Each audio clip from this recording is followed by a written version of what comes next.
The bigger problem that we have actually is not when people understand the model and question, but it's when people don't understand it and make a judgment.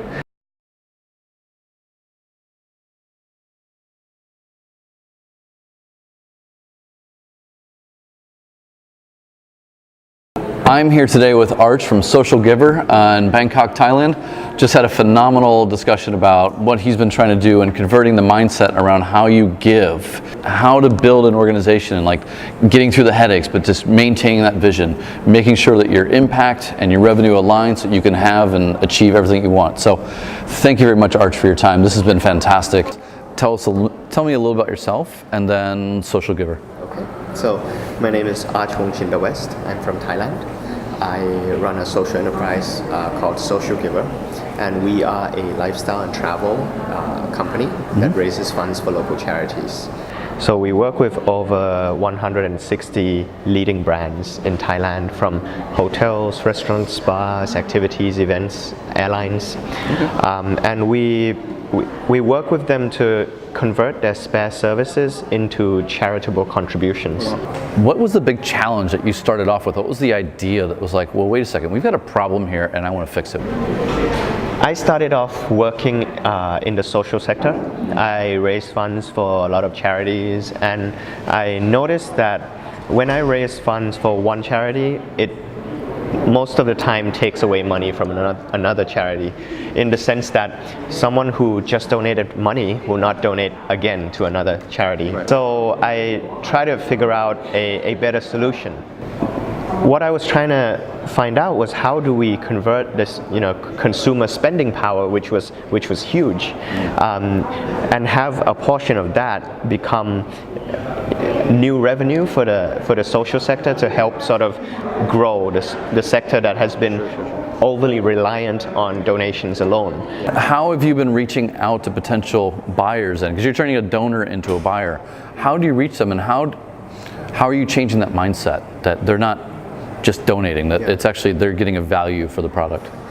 Yeah, I mean, that's actually a difficult question that we have to sort of answer, because our model is quite new, and when we first tell people that you buy on our website and you get the best deal, and the business doesn't take any money, they donate it to charity, it sounds unbelievable. Like, people have the tendency to not believe it. So that's sort of been one of a challenge that we have to overcome. And so we usually end up having to explain the whole idea, like with the spare capacity. Like, if they don't use it, they're gonna waste it, so they'd rather give it to you and raise funds for charity than not use it at all. On that note, I'm even thinking, usually, like, there's a lot of almost pushback right now if you're profiting off of this space in any way, like the Dan Polenta book, The Uncharitable, like, you take 30%. Wait a second, you're taking a free thing, you're selling it.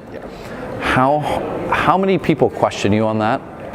Even in our industry, then how do you respond to that? There are definitely a few, but I think there are equally like people who think 30% is a lot, and people who think 30% is too little. And usually the finance ones will think 30% is too little. Right. And the social ones, the ones that are usually donating money, will think 30% is a lot. But then we would just have to explain to them, hey, like, when you go on holiday, how many percent of that goes to charity? Right. And not a lot, like, what we're offering is 70 as opposed to almost zero, which is actually a much better deal, like, if you look at it from a consumer's point of view. But the bigger problem that we have actually is not when people understand the model and question, but it's when people don't understand it and make a judgment. As, for example, they see, oh, donate profit to charity, they're probably going to donate like 1% or something, you know, or someone who would just, you know, see the model and just think, hey, they're trying to, you know, use donation to market these businesses, you know. So, and they don't realize that actually these businesses are giving away the service for free. Right. But they don't know that because they haven't read it. But they'll make, you know, a judgment call right in advance because this is a new model. But they don't know it's a new model. Right. They just think it's the same as what everyone's been trying to sort of promote, you know, that they're trying to do good. Yeah. Yeah. And then, so how big are you guys now? Like, so our team is 12 people. Sort of our subscribers, we have 68,000 subscribers, and a Facebook fan page we have around 40,000 fans. Oh, great. We've just started to sort of try and build our Instagram page up, and mostly our Instagram is, you know, just posting nice photos from the businesses. Sure. We have around like 4,200 followers on Instagram now. Yeah, followers, right? Yeah. And then how many deals, how many transactions do you have on an average week or a month? So right now we have like more than 160 businesses, and the deals that we have live on our website should be around 100 right now.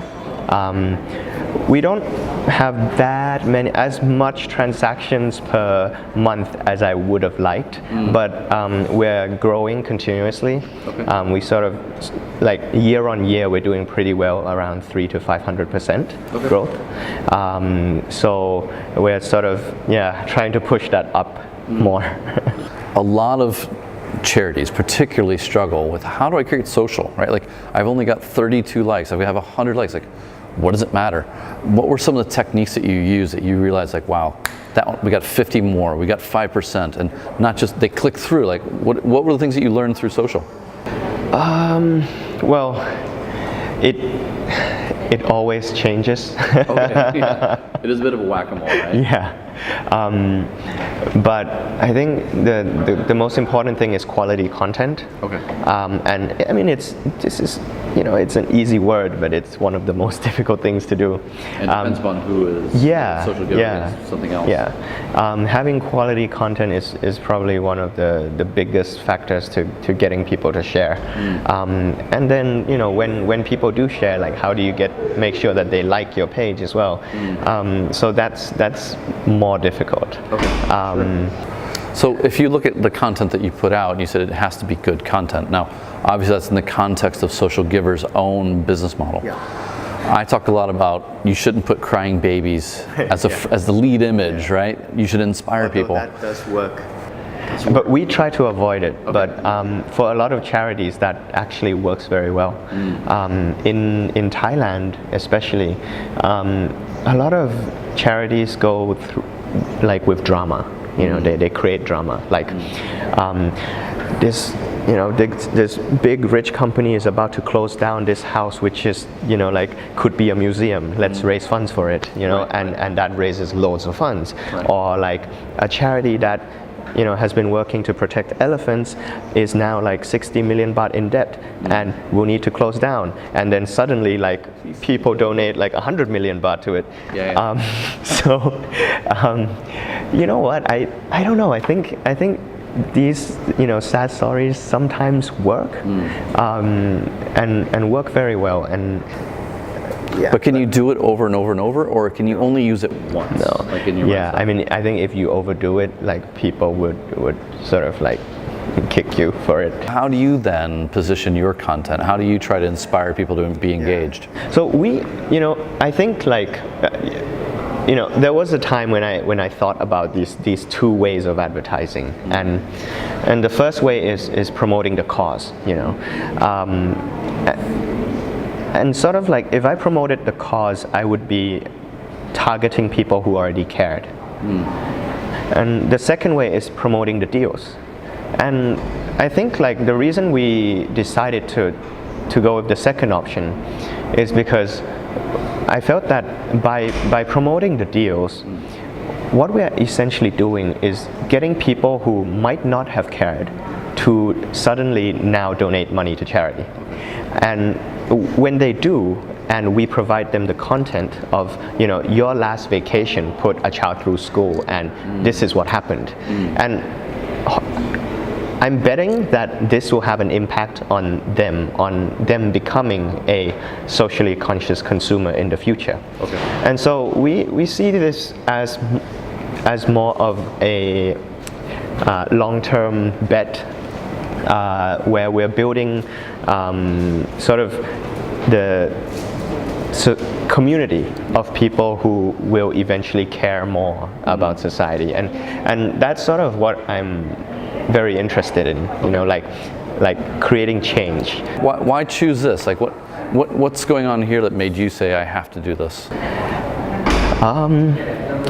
I think it came more because I decided that this is what I want to do with my life. Like many years back, before I joined the social sector to help other organizations.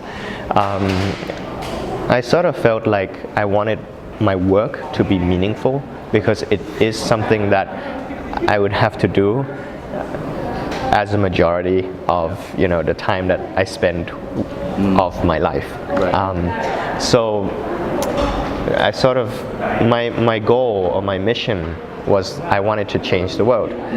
So I look for ways that I thought would be best for changing the world. Sure. And I believe that this is it. What are some of the headaches that you've had that let's just say the ones that you've learned the most from, but only in reflection?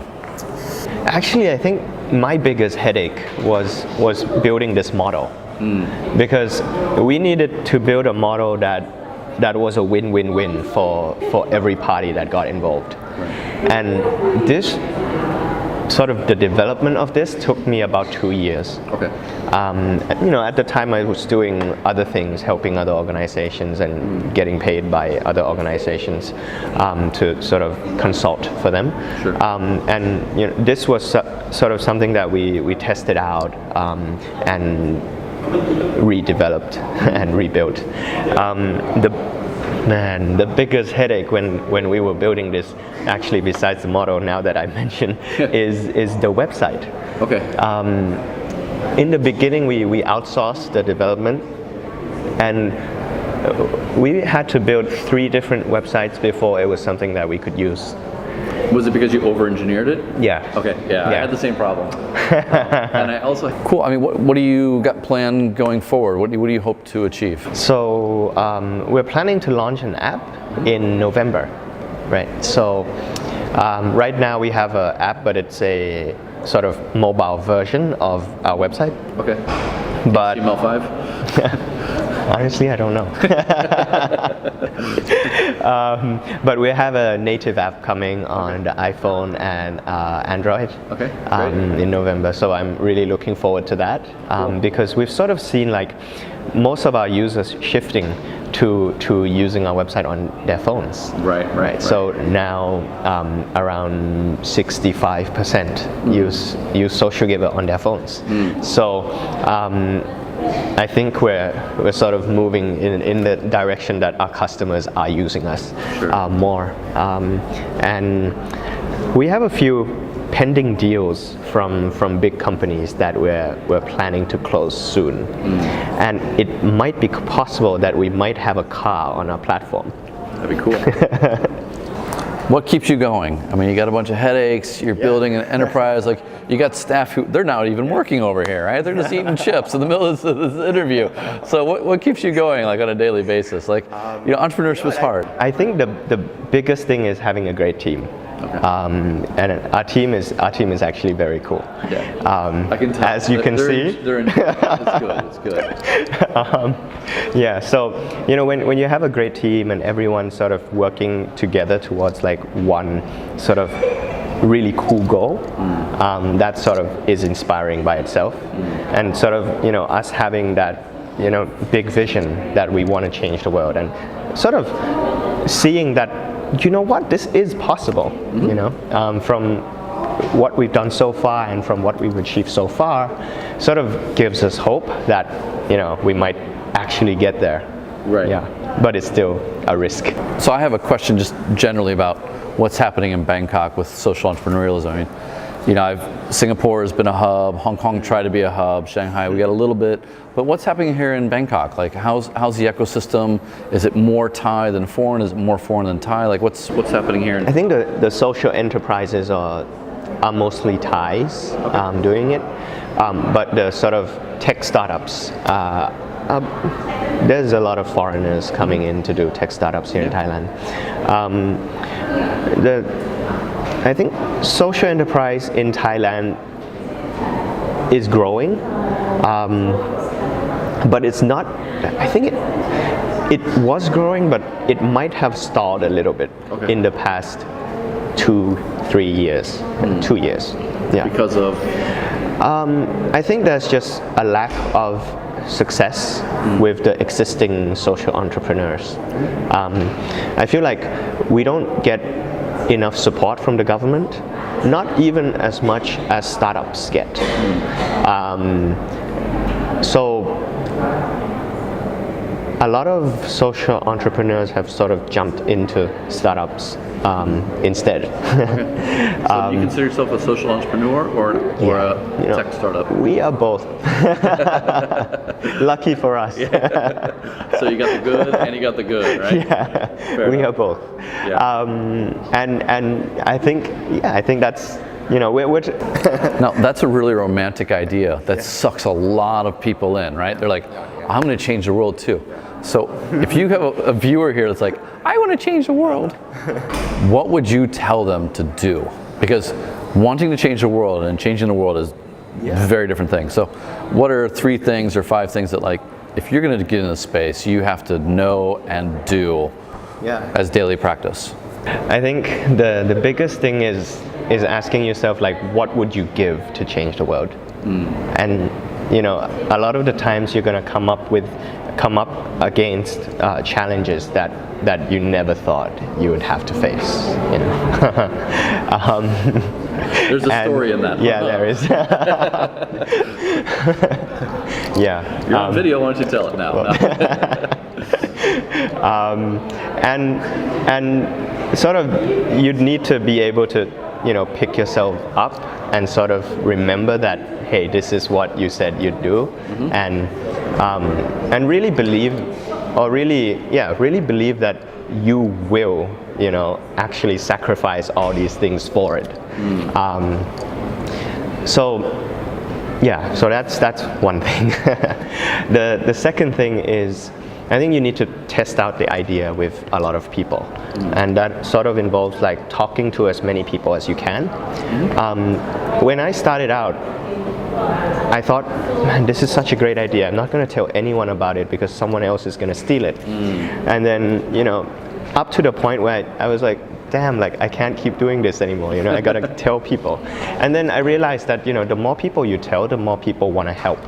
So we get like loads of people coming in offering help all the time. And that sort of is to test whether, one, your idea is good enough yet, and 2, whether you can find enough sort of super fans or advocates who will help make this happen. Because I think one of the biggest factors to a startup success, right, is how viral could it be, and how viral could it be is sort of dependent on how likely it is that someone will recommend you to their friends, right? Sure. And sort of telling people is the best way to test that. Yeah. And then when you get more and more people sort of telling more people about Socialgiver, then you sort of see that, hey, this is starting to stick. People are starting to talk about it. So that's the second thing. The third thing is to test if your impact and revenue model works, and if it's aligned. Like, are you actually helping anybody? Yeah. Right? Yeah. If not, get out. If your impact model doesn't work, just become a business, and then you can donate your profits. Right. If your revenue model doesn't work, just become an NGO. Yeah. If both of them work, And if both of them are aligned, then you can run a social enterprise. Okay. And sort of having these two be aligned is very difficult, actually, much more difficult than you'd imagine. Yeah, and if neither one of them work, go get a job. Yeah, right. Yeah. Okay. That's great. Thank you very much.